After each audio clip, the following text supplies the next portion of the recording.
The cabin filter is located on the passenger side of the vehicle, under the glove box. Remove the 3 screws securing the sealing foam panel.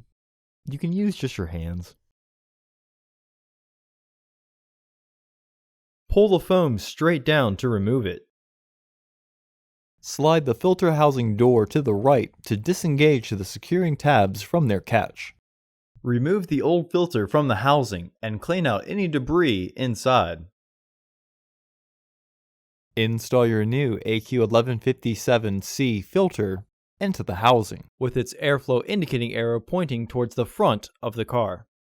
Recommended replacement every 15,000 miles or 1 year. Refer to your vehicle owner's manual for specifications.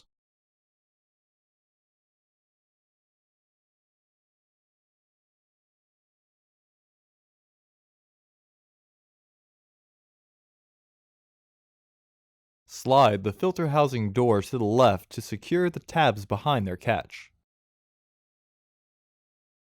Reinstall the foam panel by aligning the holes.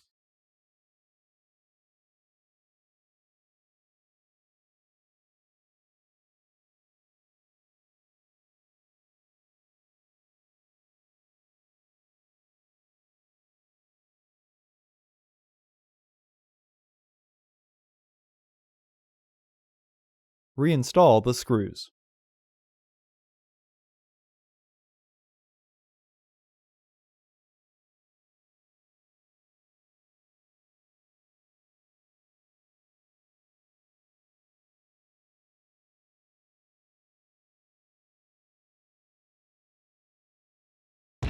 Order your parts today at filterheads.com. Also, please like our video and subscribe to our channel so you won't miss any new content.